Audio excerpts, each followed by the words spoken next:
The bell rang an hour ago, and yet somehow you're late to your own locker?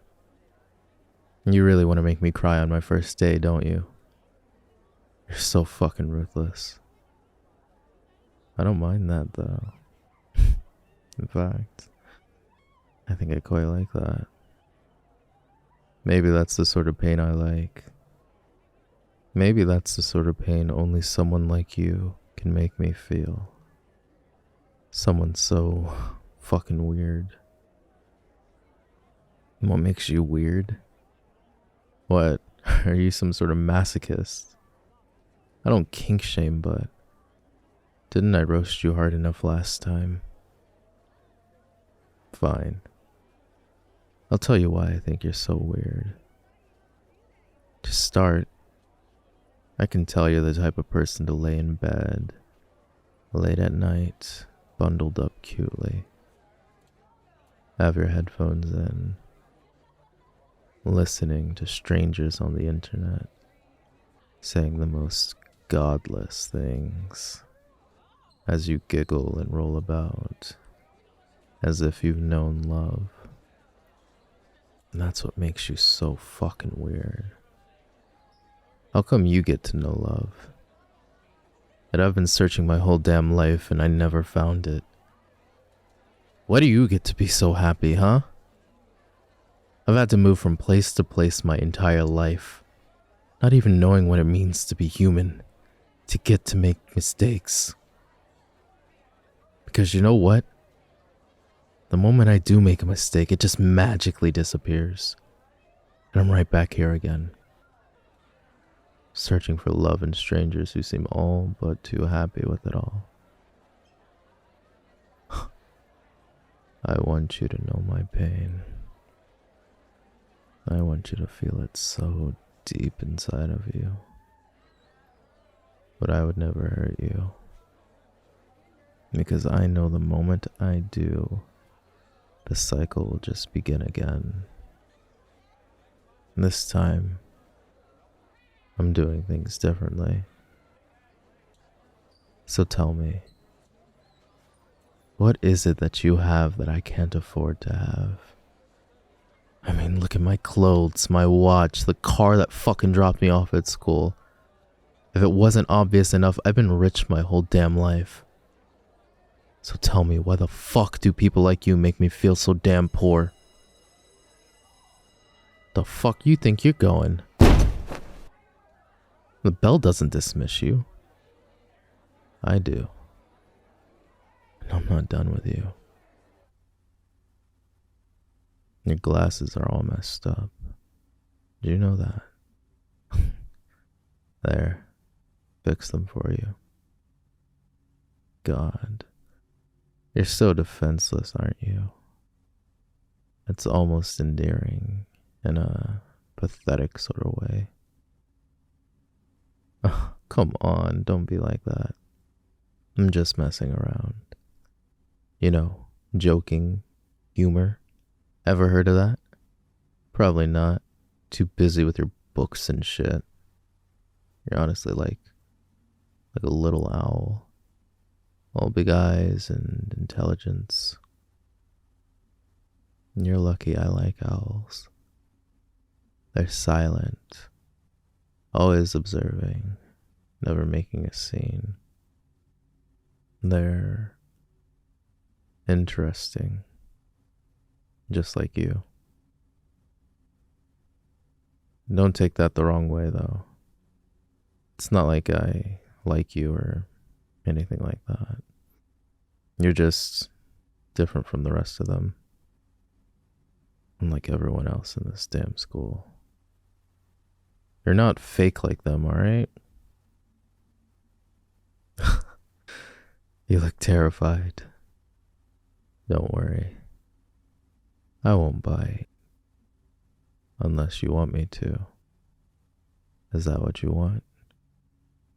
You want the new transfer student to bite you? What? Do you think I was one of them? The one who lives to make others miserable? Nah, that's just not my style. I prefer to observe like an owl, remember? Just watch the world from my little corner. Hey, don't look at me like that. I'm not that bad, am I? It's a strange feeling, isn't it? Being noticed by someone like me. Don't get used to it. I'm not always this personable. I mean, it's not like we're close yet. But you're the only one I plan on getting to know. Don't worry about being late. I got a knack for making things work in my favor. Who knows? Maybe my bad influence will rub off on you. You could use a bit of it, honestly. You just seem so rigid, like a statue. Ever tried breaking the rules just for the thrill of it? I could teach you. Oh, look at your face. You're not actually considering it, are you? Oh my. Hey, can I tell you something? It's not something I usually talk about, alright? Actually, no one here knows about it. At my previous school, I was the popular kid. No big fucking surprise there. You know, everyone wanted to be friends with the new, mysterious, and fucking rich kid. They all wanted to be a part of my world. But it was all temporary. I would get close to people, and my bad habits would start to show. Habits that I didn't choose to have, but I grew needing to have. And then suddenly, I'd make a big fucking mistake. And just like that, I'd have to leave. It wasn't really my choice every time, but there were circumstances bigger than me. A lot bigger than them. I didn't want to leave, but I had no option. And every time it would hurt. That's why I've been so standoffish here. It's easier to keep people at distance than to let them in, especially when you know everybody's inevitably gonna leave. But there's no humor in it. Ironic, isn't it? Me, the fucking rich kid, I have it all. But somehow I'm always on the run. And look at you. All happy, fucking hopeful, excited about life. But you don't have shit. Your parents are probably poor. You don't know what it's like to never hear no. For some reason, I can tell. There's just something about you. You're different, aren't you?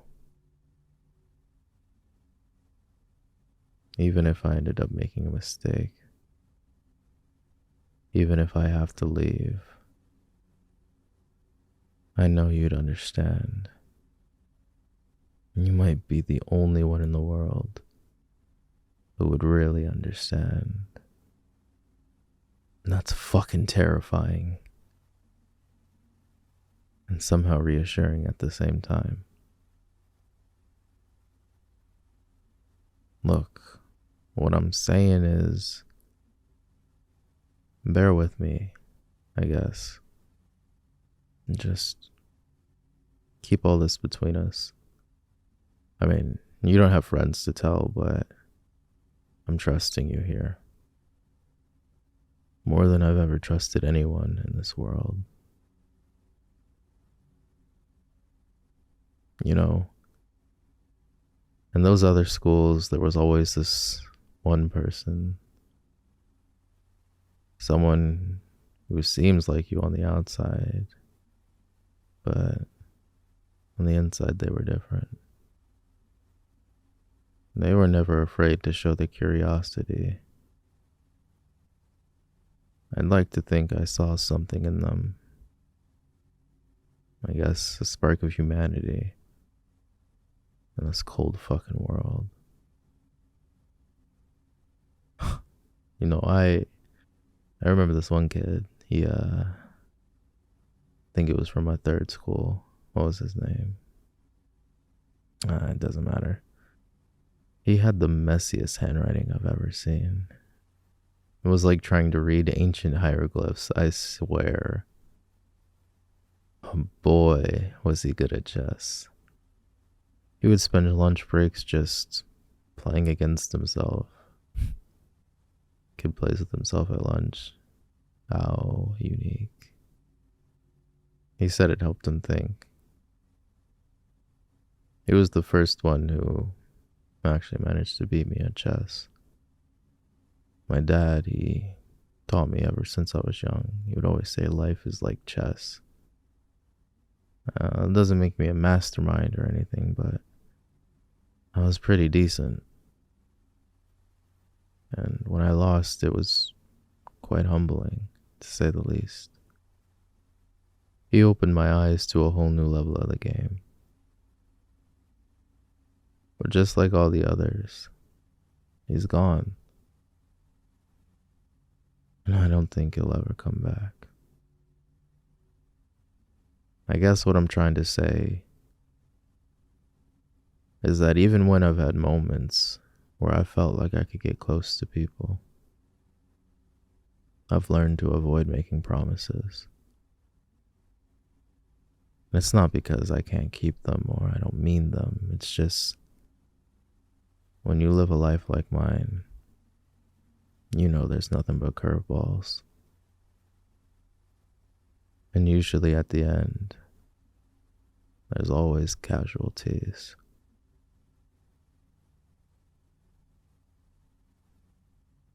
So no, I don't want to make a promise that I might not be able to keep. But what I will say is this. While I'm here, I'll do my best to not let you down. How's that for a promise? Not as poetic as the ones in the movies, but, well, at least it's the best I can do. Well, I think that's enough heart to heart for one day. I don't want to scare you off now, do I? But in all seriousness, thank you for listening. It's more than what most people are willing to do unless I fucking pay them like my therapist.